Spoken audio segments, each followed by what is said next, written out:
차원이 다른 즐거움이라는 제목으로 하나님의 말씀 전하겠습니다. 우리는 지난주에 그 복음의 능력에 대한 말씀을 다루었죠.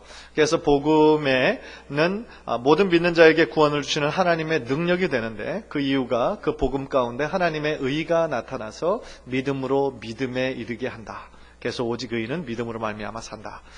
이신칭의의 원리고, 로마서 1장 16절 17절의 그 짧은 두 구절이지만 로마서 전체를 관통하는 핵심적인 메시지라고 제가 말씀을 드렸어요.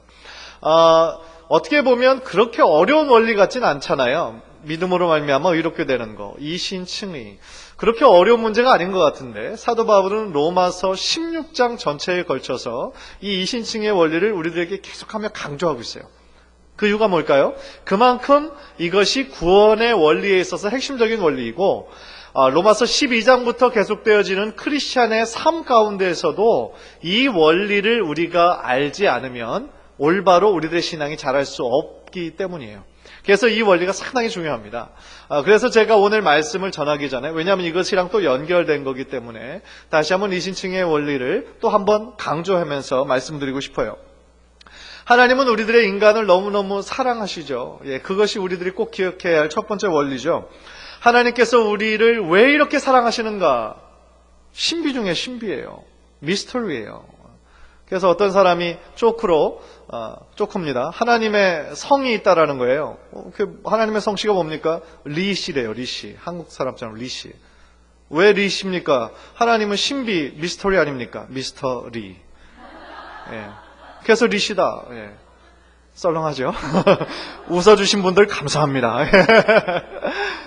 성씨가 없죠. 그렇지만 하나님의 우리를 사랑하시는 것은 정말 미스터리 중에 미스터리예요. 알 방법이 없죠. 왜 우리를 이렇게 사랑하실까? 우리들의 있는 모습 그대로를 보면 사랑할 수 있는 조건이 별로 없는 것 같은데, 하나님은 우리를 너무너무 사랑하신다라는 거죠. 그래서 우리를 사랑하셔서 창세전에 우리를 선택하시고 예정하셨다는 거죠. 그런데 문제가 생겼어요. 이 인간이 죄를 진 거죠. 아담과 하와의 그런 죄의 뿌리는 교만과 불순종이었어요. 그래서 그 죄로 인해 우리는 하나님과의 관계가 단절되었죠. 그게 죄예요. 하나님과 분리된 거, separation from God. 하나님으로부터 분리됐어요. 그래서 그전에는 하나님과 정말 얼굴을 맞대며 대화할 수 있는 친밀한 관계였는데 죄로 인해 멀어져 버렸어요. 로마서 3장에 우리 바로 직전에 나온 것처럼 모든 사람이 다 죄를 범하였음에 하나님의 영광에 이르지 못했고요. 의인은 없나니 하나도 없으며, 아주 유니버설하게 보편적으로 모든 인간은 다 죄를 졌다라는 거예요. 그래서 모든 인간은 이제 죄 가운데 빠져 있습니다. 마치 늪에 빠져 있는 것처럼 스스로 자신을 구원할 방법이 없는 거예요. 그래서 하나님께서 죄에 빠진 우리를 바라보시면서 우리 스스로 구원할 방법이 없으니까 하나님께서는 우리를 불쌍히 여기시고 죄에서 건져내시기로 십자가의 계획을 하시는 거죠. 즉 죄인된 우리를 의롭게 하실 하나님의 구원의 계획을 세우셨습니다. 그래서 십자가를 하나님께서 계획하셨고, 그것을 기초하여, 그 십자가의 원리를 기초하여 하나님께서 하나님의 두 손을 내미시는 거예요. 우리들에게 하나님의 두 손을 내미시면서 구원의 선물을 베푸시죠. 하나님의 그 강한 오른팔, 왼팔 거기에 뭐라고 써있냐면 은혜 써있어요. 은혜. 하나님께서 우리들에게 전적으로 구원해내시기 위해서 하나님의 두 팔을 우리들에게 뻗어주시는 그 행위, 은혜입니다. 은혜. 그리고 그 구원의 은혜의 선물을 받기 위해서 우리들은 우리의 팔을 내밀죠. 우리들의 팔을, 하나님의 그 두 팔을 붙잡기 위해 내미는 그 행위, 하나님의 선물을 붙잡으려고 하는 행위, 그게 뭡니까? 믿음이에요. 믿음. 두자예요. 믿음. 하나님의 계획하신 구원은 하나님의 전적인 은혜였고, 우리들에게 끌어내시기 위한, 죄에서 끌어내시기 위한 하나님의 은혜의 두 팔이었고, 우리들이 그것을, 은혜의 선물을 믿음으로 그 두 팔을 받음으로 말미암아 이루어지는 거예요. 그게 구원이에요. 우리가 하나님의 그 구원의 은혜의 팔을 붙잡을 때에 구원이 이루어지고, 그때 하나님의 의가 이루어져요. 그것이 하나님의 능력이라는 것이죠. 그것이 우리가 지난주에 배웠던 복음에 나타난 하나님의 의요, 하나님의 능력이에요. 그런데 그 하나님의 그 은혜의 두 팔을 우리들의 지식으로 잡을 수 없어요. 우리가 3대째 크리스찬이니까 저절로 나는 구원 받는다? No way. 그런 법 절대로 없어요. 우리들이 교회 생활 열심히 하니까, 한 번도 빠지지 않으니까 나는 구원 받는다? 그런 원리도 없어요. 만약에 그런 걸로 우리들의 노력으로, 우리들의 신앙의 어떤 가문으로, 나의 지식으로 그 하나님의 은혜의 팔을 잡을 수 있었다라고 한다면 그것은 은혜가 아니고 뭐예요? 대가, 싹이에요. 우리들의 노력의 결과라는 거죠. 그때부터 구원은 하나님의 은혜의 통로가 아니라 인간의 노력의 결과가 되는 거예요. 따라서 하나님의 구원에, 우리들에게 구원을 이루는 데 있어서 우리가 한 것은 하나님의 은혜의 선물을 우리들의 믿음의 두 팔로 받은 것뿐이에요. 그런데 성경에는 그 믿음마저도 하나님의 선물이라고 말씀하고 계세요. 즉 그 믿음도 내가 머리로 이해가 돼서 나의 의지적인 활동으로 말미암은 믿음이 아니라 하나님께서 나의 마음을 주장하여 주셔서 그전에는 정말 믿을 수 없었고 잡을 수 없었는데 어느 순간 내가 믿음으로 잡게 되는 신비한 체험을 하게 된다는 것이죠. 그 가르침이 바로 로마서 1장부터 4장까지의 결론이에요. 오늘 본문은요, 그 믿음으로 말미암는 의로 인해서 우리가 누리게 되는 세 가지 축복이 있다는 거예요. 1절, 2절 쭉 보시면 첫 번째 축복은 1절 후반부에 나오는 하나님과의 화평. 우리가 믿음으로 의롭다 하심을 얻어서 이제 죄로 인해서 멀어졌던 하나님과의 관계가 회복이 된 거예요. 화평, reconciliation이라고 그러는데 하나님과의 화평을 이루게 되는 거예요. 축복이죠. 단순히 우리들의 마음의 어떤 평안한 상태만을 의미하는 것이 아니라 하나님과의 관계의 회복을 의미하는 거예요. 그게 하나님과의 화평입니다. 그러니까 이신칭의로 얻어진 우리들에게 주어진 첫 번째 축복이에요. 두 번째는 우리가 은혜에 들어갈 수 있게 됐다라고 얘기하죠. 은혜에 들어갈 수 있게 됐다. 의로 말미암아 우리가 은혜의 자리에 서 있게 됐다라는 거죠. 그리고 세 번째 축복은 뭐라고 얘기하냐면 그 믿음의 의로 말미암아 우리가 즐거워할 수 있게 됐다. 제가 오늘 설교를 통해 강조하고자 하는 것은 바로 이 즐거움이에요. 이 신칭의, 우리가 믿음으로 말미암아 하나님의 의, 하나님의 그 구원의 복된 소식을 우리가 받아들였는데 그것을 통해서 우리가 누리게 되는 즐거움, 그 기쁨, 그리고 그것은 인간적인 눈에 보이는 어떤 조건적인 기쁨이 아니라 차원이 다른 기쁨과 즐거움이라는 사실이죠. 그래서 저는 정말 오늘 이 말씀을 통해서 우리들 모두가 어떤 환경에 의해서, 꼭 어떤 조건에 의해서 기뻐할 수 있는 상황에만 기뻐하는 그러한 조건적인 그 신앙과 조건적인 기쁨이 아니라 하나님께서 주시는 그 구원의 감격으로 인해서 환경과 상황을 뛰어넘는 차원이 다른 즐거움과 기쁨을 여러분의 삶 가운데 누리시는 귀한 은혜를 체험하시게 되기를 주님의 이름으로 간절히 축원합니다. 첫 번째로 우리가 구원받은 이후 누리는 그 즐거움은 뭐라고 말씀하시냐면은 하나님의 영광을 바라보면서 오는 즐거움이라고 그래요. 오늘 본문의 그 2절에서 말씀하고 있죠. 하나님의 영광을 바라보는 즐거움이다. 여기서 말하는 하나님의 영광은 뭐냐면요, 미래에 우리가 궁극적으로 보게 될 하나님의 영광을 뜻하고 있죠. 하나님의 찬란한 영광. 그러니까 우리가 지금 이 세상을 살아가는 데 있어서는 완전히 맛볼 수는 없어요. 부분적으로 맛보는 거죠. 부분적으로 하나님의 큰 영광을 맛보는 거예요. 그러나 그렇다고 해서 우리가 지금 매일매일 살아가면서 그러면 보아야 할, 우리가 누려야 할 하나님의 영광은 우리가 꼭 죽어서만 누릴 수 있는 내세의 축복인가? 그렇지 않다라는 것이죠. 하나님의 찬란한 영광을 우리들이 매일매일의 삶 가운데 보고 그것을 인하여 즐거워할 수 있도록 하나님께서는 우리들에게 최고의 확실한 계시를 우리들에게 주셨어요. 그분이 누굽니까? 예수님이에요. 구약에 있는 모든 사람들, 신약시대에 있던 사람들도 하나님을 눈으로 본 사람이 없습니다. 그들이 가지고 있는 하나님 개념은 두려운 하나님이에요. 하나님의 영광은 너무나 찬란한 나머지 그 하나님의 임재를 보는 즉시 눈이 멀어버리고 죽는다라고 생각했었어요. 그래서 하나님은 멀리 계신 분, 두려운 분이었어요. 그런데 하나님께서 하나님의 찬란한 영광을 우리들에게 정말 보여주신, 삶으로 보여주신 분이 바로 예수 그리스도시라는 거죠. 요한복음 1장 14절 우리 화면을 보면서 우리 다 함께 한번 읽겠습니다. 시작. 말씀이 육신이 되어 우리 가운데 거하심에 우리가 그의 영광을 보니 아버지의 독생자의 영광이요 은혜와 진리가 충만하더라. 하나님의 찬란한 영광, 100% 하나님의 영광을 보여주신 분이 바로 예수 그리스도신 거예요. 그러니까 우리가 하나님의 영광을 바라보면서 즐거워할 수 있다라는 것은 무슨 얘기입니까? 우리들의 신앙의 목표 되신 예수 그리스도를 바라봄으로 말미암아 우리들에게 주시는 즐거움이라는 거죠. 신앙의 목표인 예수 그리스도가 가르쳐 주신 그 삶의 길을 한 걸음 한 걸음 나아가면서 또한 우리들이 제일 처음에 가졌던 신앙적으로 연약한 모습에서 이제는 예수 그리스도가 보여주신 그 온전한 신앙의 모습으로 자람에서 오는 큰 기쁨과 즐거움을 누리라고 우리들에게 말씀하고 있다는 것이죠. 자녀들이 자라는 거 보는 기쁨. 여기 계신 오늘 부모님들, 오늘 어버이 주일 맞이해서 그 기쁨이잖아요. 그죠? 아이들이 정말 자라는 것이 잘 모르다가 바지가 짧아지는 거 보면 이게 표시가 팍팍 나죠. 이거 뭐 작년에 사줬었는데 바지가 썰떡 올라왔어요? 물론 또 그걸 사줘야 되지만 사실은 잘하는 기쁨. 야, 이렇게 컸구나. 또 신발. 발이 막 커져가지고 신발이 작아져요?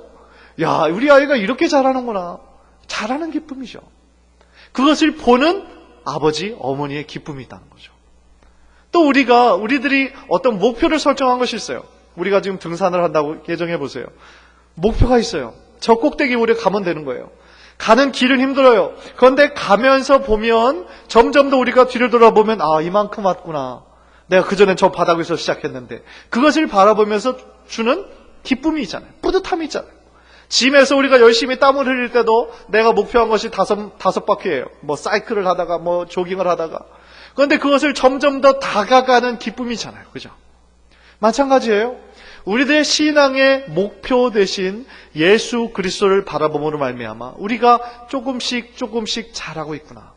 성장하고 있구나. 이것을 우리가 바라볼 때 주시는 큰 기쁨과 그 보람과 즐거움이 우리들에게 있다라는 것이죠. 골로새서 3장 10절을 보니까 새 사람을 입었으니 이는 자기를 창조하신 이의 형상을 따라 지식에까지 새롭게 하심을 입은 자니라 라고 말씀하세요. 무슨 얘기냐면 우리가 예수님을 말미암아 새 사람을 입었는데 하나님의 형상을 따라 우리들의 지식까지 새로워져야 된다는 거예요. 그러니까 우리들의 신앙의 목표가 하나님의 온전한 형상을 회복하는 것이다 라고 또 설명드릴 수 있는데 하나님의 제일 온전한 형상이 바로 누구예요? 예수 그리스도시라는 거죠. 그러니까 우리들의 신앙의 목표가 바로 하나님의 온전한 형상이신 예수 그리스도를 닮아가고 우리들의 지식까지 예수 그리스도를 닮아가는 것. 또 다른 말로 하면 작은 예수가 되는 것. 그것이 바로 하나님께서 우리를 구원하신 이유요. 또 우리들에게서 보기를 원하시는 귀한 모습이라는 것이죠. 그런데 정말 우리가 작은 예수가 되는 것이 가능할까요? 어떻게 생각하세요? 우리가 작은 예수가 되는 것이 가능할까요? 정말로? 이게 역시 우리들의 신앙의 목표인 걸 우리가 잘 아는데 지난주 새가족 성경 공부 마지막 시간을 하면서 한 분이 그렇게 진지하게 질문하세요. 우리의 신앙의 목표가 예수님 닮아가는 거라고 하는데 그것이 가능합니까? 예수님은 하나님의 아들이고 우리는 이렇게 죄 많은 인간인데 어떻게 그분을 닮아갑니까? 그건 불가능하다라는 거죠. 그분의 질문에 동의해요. 그렇게 생각할 수밖에 없죠. 예수님은 정말 완벽하시고 죄가 하나도 없으신 분이잖아요. 그런데 우리들의 삶을 보면 생각하는 것마다 죄요. 하나님 앞에 나아가는 것보다 어떻게 보면 멀어지고 죄를 짓는 것이 더 익숙한 우리들이잖아요. 그런데 예수님을 어떻게 닮아가요? 불가능한 것 같아요. 그러나 우리들의 힘과 노력으로는 불가능하지만 하나님께는 불가능한 것이 없다라는 거죠. 만약에 우리가 정말 도달할 수 없는 목표이면 하나님께서 왜 우리들에게 신앙의 목표로 예수님을 닮아야 된다라고 목표를 설정해 주셨겠어요? 그러니까 우리가 100% 예수님처럼 될 수는 없겠지만 적어도 우리들의 말과 우리들의 행동과 우리들의 모든 태도와 우리들의 삶의 그 가치관이 점점 더 예수님을 닮아가는 것은 충분히 가능하다라는 것이죠. 지금 여기 앉아 계신 분들 중에서도 정말 그런 모습 가운데서도, 그런 언어 생활 가운데서도 예수님이 생각나고 예수님의 인자함과 온유함과 겸손함이 묻어나는 그런 성도님들이 얼마나 많이 계시세요. 그것이 바로 우리가 예수 그리스도를 닮아가고 있다는 증거가 되고 있다라는 것이죠. 나의 힘으로는 할 수 없지만 성령의 힘으로 가능하다. 내 힘으로는 온전히 변화할 수 없지만 성령님께서 나를 변화시키신다. 어제보다, 그저께보다 점점 더 하나님을 따라 닮아갈 수 있다라고 하는 분명한 소망과 확신을 가지고 기쁨 가운데 나아가시는 우리 성도님들 되시기를 주님의 이름으로 간절히 축원합니다. 요한일서 3장 2절 우리 화면을 보면서 우리 한번 다 같이 읽을게요. 시작. 사랑하는 자들아, 우리가 지금은 하나님의 자녀라. 장래에 어떻게 될지는 아직 나타나지 아니하였으나 그가 나타나시면 우리가 그와 같을 줄을 아는 것은 그의 참모습 그대로 볼 것이기 때문이니 We know that when he appears we shall be like him. When he appears, we shall be like him. We shall be like Jesus처럼 될 거라는 것이죠. 그러니까 예수님이 다시 오실 그때에 우리는 we shall be like Jesus.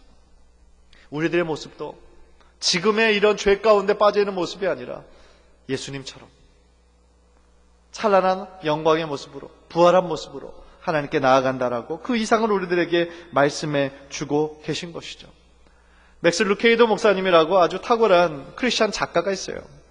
그분이 예수님처럼이라는 그 책에서 뭐라고 얘기하냐면 하나님은 우리를 너무나 사랑하셔서 우리들의 있는 모습 그대로 사랑하신다는 거예요.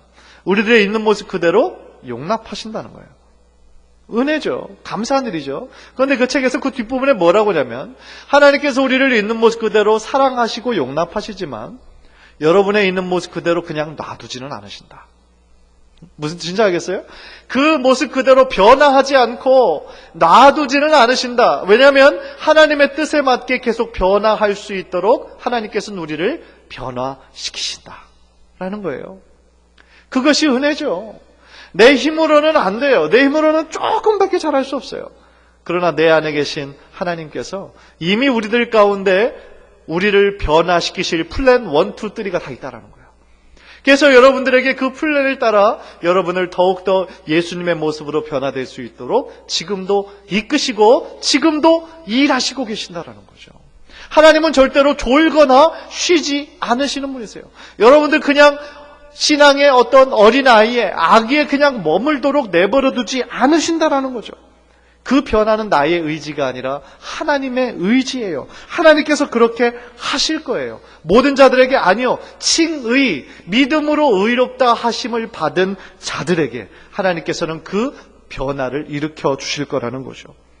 빌립보서 1장 6절 말씀, 제가 참 좋아하는 말씀인데요. 우리 한번 다 함께 읽겠습니다. 시작. 너희 안에서 착한 일을 시작하시니가 그리스도 예수의 날까지 이루실지를 우리는 확신하노라. 그래요. 하나님께서 이미 already 당신 안에 여러분들의 삶 가운데 이미 착한 일을 시작하셨어요. 그리고 지금도 이루시고 계세요. 그리고 장차 영원히 온전히 완성시키실 거예요. 그러니까 지금의 모습은 여전히 부족해요. 여전히 뭐가 나 있어요. 그래서 나의 모습으로 인해서 때때로 다른 사람에게 상처를 주기도 하고 또 그 사람의 모난 모습으로 인해서 내가 상처를 받기도 해요. 완전하지 않아요. 우리는 여전히 공사 중이에요. 그러나 우리들의 믿음의 눈은 지금의 모습을 바라보는 것이 아니라 장차 완성되어 한 예수 그리스도의 모습으로 변화될 것을 소망 가운데 바라보는 거죠. 하나님께서 이루실 것입니다. 간절히 바라기는 믿음이 전혀 없었던 사람 아브라함을 하나님께서 끊임없이 훈련시키셔서 결국에는 믿음의 조상으로, 믿음의 대명사로 그를 만들어 가셨던 것처럼 바로 지금의 여러분 한 사람 한 사람을 하나님께서 강권적으로 붙잡으셔서 여러분들도 믿음의 명문 가정, 믿음의 사람의 대명사가 되게 하시는 귀한 은혜가 여러분의 삶 가운데 있게 되시기를 주님의 이름으로 간절히 축원합니다. 두 번째로 오늘 본문은요, 환난 중에도 기뻐할 수 있는 신앙의 비밀을 알려주세요. 이것은 아까 첫 번째보다 더 차원이 높은 즐거움이에요. 환난, 즐거움, 어울리지 않는 단어예요. 환난, 즐거움, 이게 전혀 어울리지 않아요? 환난은 근심과 걱정에 어울리는 단어죠. 기쁨은 무엇인가 좋은 일이 있을 때 기뻐할 수 있는 거죠. 그것이 우리들의 삶의 방식이고 아주 익숙하게 생각할 수 있는 연결고리예요. 예를 들어서 일하는 직장에서 승진을 했어요. 기쁜 일이죠. 축하받을 일이에요. 또 새 집으로 이사를 했어요. 좋은 차를 샀어요.